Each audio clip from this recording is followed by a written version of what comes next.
Hey, what's going on, world? It's me again, Ethan Smith, aka Mr. P.I.E.N, another daily dose positive post, man.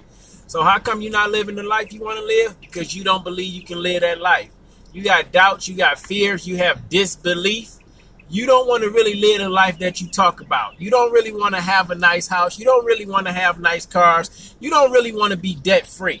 You know how I know you don't want those things? Because you're not going towards those things. You're not attacking those things with will, determination, perseverance. You're not believing that God is really God. When you want a different life, you'll do things to live life differently. When you want a different life, you'll do things to live life differently.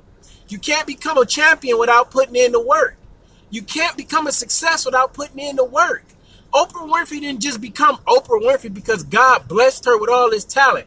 Oprah Winfrey had to put in countless hours of research and studying and work and perfecting her craft. You cannot become Michael Jordan without putting in Michael Jordan work. And you don't need to become Michael Jordan. You need to become Ethan Smith. You need to become whatever your name is. But you need to put in the work in order to get to that level of greatness. You don't become 50-0 like Floyd Mayweather without putting in work. Regardless if you like his fighting style or not, he had to put in work. Because most of us can't get in the boxing ring right now and go 50-0. You can't go 1-0 with your alarm clock. You can't go 2-0 with your alarm clock.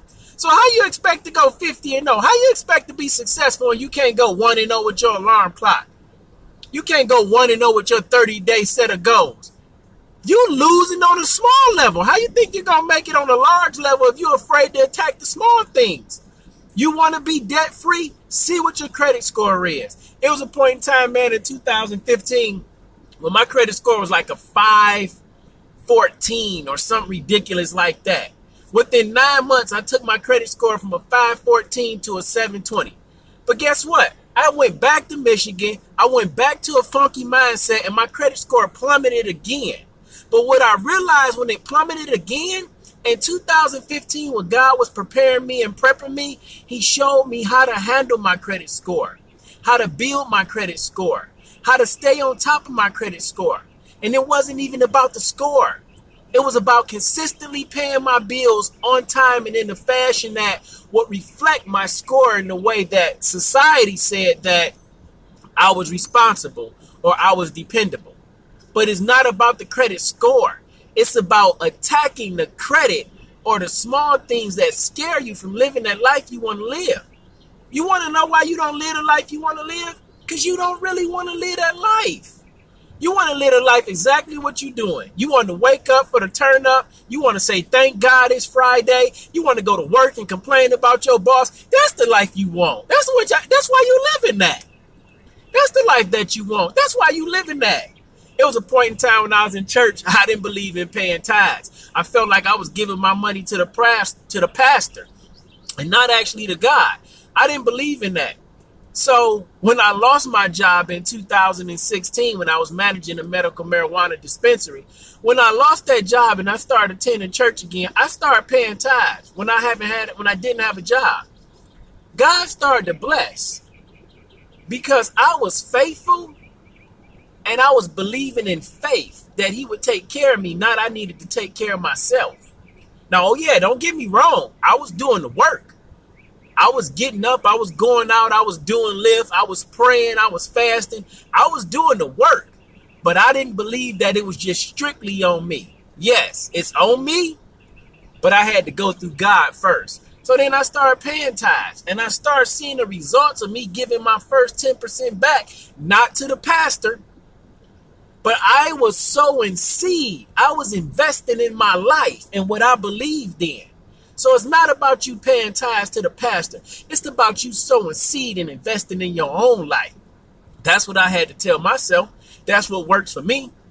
Now here it is. I haven't legally had a job on paper for about 1.5 years. I still pay tithes faithfully. It's the first thing that I pay. I still pay my tithes faithfully because I'm investing in me and I'm sowing seed in me. Now, every day, every week doesn't look as financially stable, as blessed that I wanted to look, but I don't complain about it. I get up, I thank God for what I have. I get in this truck, I go do more Uber, I do more lift. I stay thankful for the things I had, and I keep working towards the life that I want to live. I keep shooting videos even when I feel like I sound stupid. What am I saying? Are they getting my message? Will I really make it? I keep shooting videos because I'm going to get better at shooting videos. I keep reading books because I'm going to learn a new word and pick up something new that's going to help me get to the life that I'm called to live. How can you say you want to live a successful life or you want something more in your life when you're afraid to attack the things that helps you get to a successful life? Attack your credit score. Attack past bills and debts. Attack broken, failed relationships with family members. Forgive those people, man. Move on with your life. You only get one life to live. You only get one life to live. You got to get in the gym. You got to work out. And I'm not talking about just pumping iron. When I mean you got to get in the gym, you got to consistently be active in your life if you want to change your life. Actively read. Actively write out your goals. Actively meditate. Actively pray. Get in the gym of life and start doing the things that you want to do. Shoot your shot. Take a chance. Swing for the fences. Throw the long Hail Mary. You never know, man. You got to at least take a chance. But if you're not taking a chance, then guess what? You living the life right now that you want to live if you're not actively participating and in changing it. If you're not actively participating and changing it. It's help all around. It's cheat codes all around. You don't have to do this alone. You watching me on this video. You can watch somebody else on the video.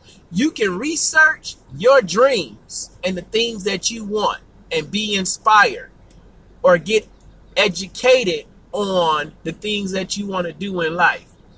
But you have to take the first step. You have to give God something to work with.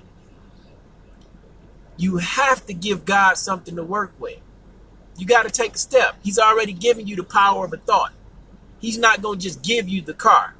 He'll give you the power of the thought, of as T.D. Jakes said, of how to get the car. He'll give you a power of thought of how to chop down a tree and build furniture. But he's not just going to give you furniture. Yeah, sometimes we get a pass and somebody give us things. But how long do you want people to just give you things for the rest of your life and you dependent upon them? When God can give you everything you ever wanted in life. You ask yourself, how come I'm not successful? How come I'm not living that life? How come I'm not doing this? Because you don't want that life. You don't want to live that life. You don't want to put that hard work in. Yeah, it sucks sometimes. But if you want success, if you truly want to be successful, then you got to put the work in. You got to show up if you want to blow up, man. You got to show up if you want to blow up. In order to blow up in anything you want in life, you got to show up. You got to have those hard conversations. You got to face those creditors. You got to face that old relationship. You have to face your parents. You have to face your children. Anything you want to blow up in, you must show up. But here's the thing, man. Like Les Brown said, it's possible. It's possible. You can do it. And the more that you start to do it, the more comfortable you feel in doing it. So know that it can be done. I don't care what problems or what thoughts or worries your parents put on your mind. I don't care what your situation was like when you came up as a kid. I don't care how you failed in high school. I don't care how you failed in relationships. What I want to know is, what are you doing now? I care about what are you doing today? How are you changing your today so your tomorrows can be more prosperous or your tomorrows can be better? Focus on today. Don't worry about tomorrow or yesterday. The things in the past you can't do anything about. The future's not guaranteed. So I don't care about those things that happened in your past. I want to know, what are you doing today about the life you want to live tomorrow? If you're working every day towards a new you, then tomorrow will take care of itself. So how come I can't live the life I really want to live? Simple. You don't really want to live that life. You want to talk that life, but you don't want to walk that life. It's the difference in the two. You got to show up if you want to blow up. It's your boy Ethan Smith, man, a.k.a. Mr. P.I.E.N. I'm out. Live your life.